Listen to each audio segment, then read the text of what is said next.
ગઈકાલે સાંજે સાર્વજનિક ગણેશોત્સવ નિમિત્તે મુજમહુડા યુવક મંડળ દ્વારા આરતી કરવામાં આવી। ગઈકાલે સાર્વજનિક ગણેશોત્સવ નિમિત્તે મુજમહુડા યુવક મંડળ દ્વારા આ વર્ષે જગન્નાથ સ્વરૂપમાં ગણપતિ બિરાજમાન છે ની સ્થાપના કરી છે, ત્યારે 41મું વર્ષ ઉજવી રહ્યા છે। તે નિમિત્તે ગઈકાલે સાંજે પૂર્વ પ્રદેશ મહામંત્રી અને હાલમાં ઈડાના ડાયરેક્ટર શ્રી આદરણીય શબ્દશરણ બ્રહ્મભટ્ટ આરતીમાં ઉપસ્થિત રહ્યા હતા। સૌ ગ્રામજનો પણ આરતીમાં ઉપસ્થિત રહ્યા હતા। સાથે જેપી પોલીસ સ્ટેશનના એસીપી સાહેબ તથા પીઆઈ સાહેબ પણ ઉપસ્થિત રહ્યા હતા આરતીમાં।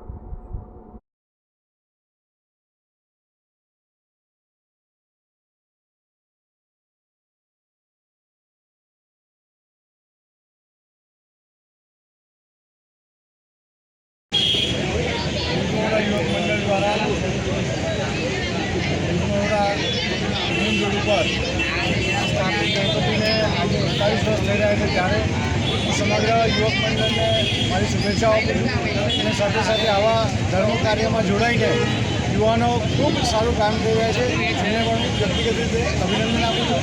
અને આવા ધર્મ કાર્યો હિન્દુ ધર્મની રક્ષા કાર્ય અત્યંત જરૂરી છે, અને આવા કામો સતત ચાલતા રહે એવી પ્રેરણા આવા કામોમાંથી મળે છે। ત્યારે એમને ફરી એક વખત 41 વર્ષ પૂરા થાય એ બદલ અભિનંદન આપું।